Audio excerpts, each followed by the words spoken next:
40 டேஸ்ல group 2 clear பண்ணணும்னா என்ன பண்ணணும் சொல்லட்டுமா? ஒரு 10 நாள் நீங்க வந்து பெருசா படிக்க வேண்டாம், ஜாலியா விட்டுரு, எந்த டைம் டேபிள் போடாது. 30 நாளைக்கு மட்டும் டைம் டேபிள் போடு. 8 ஹவர்ஸ்ல இருந்து 10 ஹவர்ஸ் வரைக்கும் படி. அதுல 50% ஆஃப் டைம் தமிழ் மேக்ஸ் மட்டும் பாரு, அதுலயே ரிவிஷன் பண்ணு படி. மீதி 50% ஆஃப் டைம்ல polity, INM, unit 8, current affairs பாரு. இதை வந்து ஒரு 20 டேஸ் 15 டேஸ் டு 20 டேஸ் வரைக்கும் பண்ணேன். அதுக்கு அடுத்து GS சப்ஜெக்ட் மட்டும் கொஞ்சம் மாத்திக்கோ, ஒரு 1-2 சப்ஜெக்ட் எக்ஸ்ட்ரா பார்த்துக்கோ. 30 நாள் ஒரு கான்சன்ட்ரேஷனா ஸ்டடி 8 to 10 hours பண்ணா தாராளமா ப்ரிலிம்ஸ் கிளியர் பண்ணிடலாம். அவ்வளவுதான் அங்க தேவை. உழைத்த உழைப்பு என்னைக்குமே வீணாகாது. சரியான நோக்கத்துக்காக செய்யப்பட்ட எந்த ஒரு உழைப்பும் வீணாகாது. அப்படி இல்லைன்னா நம்ம தான் வந்து அதை சரியா பயன்படுத்திக்கலன்னு அர்த்தம்.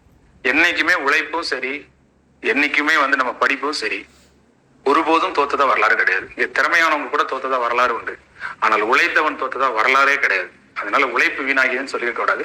நீங்க சரியான டைரக்ஷன்ல ஒர்க் பண்ணிருக்க மாட்டீங்க, தப்பு நம்ம மேலதான் இருக்கும். அதை உழைப்பு மேல போடக்கூடாது. நன்றி நன்றி நன்றி. இன்னும் அந்த உழைத்த உழைப்பு நமக்கு எந்த பாடத்தையும் கத்து தராமலா இருந்திருக்கும். தோல்வியிலிருந்து பாடமே கத்துக்கலன்னா அதுதான் உண்மையான தோல்வி. சிஏ ஒரு லாஸ்ட் ஒரு 6 month ப்ரிப்பேர் பண்ணுங்க போதும். டீடைலா SSC MTSக்கு எடுக்க சொல்லும். ரிவிஷன் கிளாஸ் நிச்சயமா குரூப் 4க்கு எடுக்க சொல்லும். ஒரு அற்புதமான திருக்குறள் சொல்றதா இருந்தா, கேடும் பெருக்கமும் இல்ல நெஞ்சத்து கோடாமை சான்றோருக்கு அணி. ஏற்ற இறக்கங்கள் இந்த வாழ்க்கையில் அடிக்கடி வந்து போகும். இன்ப துன்பங்கள் வந்து போகும், லாப நட்டங்கள் வந்து போகும் இல்லையா? எல்லாருக்குமே எல்லாமே இருக்கும். ஆனா மனசுல எடுத்த கொள்கையிலிருந்து மாறுபடாம இருக்கும் பாருங்க, அதுதான் ஒரு சான்றோருக்கு அழகு.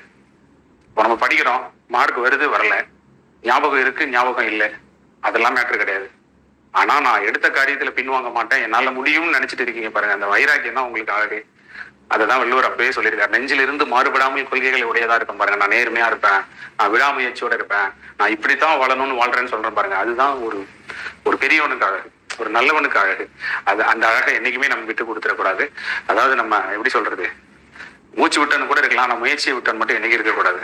அதை மட்டும் மனசுல வச்சுக்கோ. மூச்சை விட்டுட்டான்னு கூட சொல்லட்டும், சரி, ஆனா முயற்சியை விட்டுட்டான்னு மட்டும் என்னைக்குமே இருக்கக்கூடாது. அது மட்டும் பார்த்துக்கோ. All the best.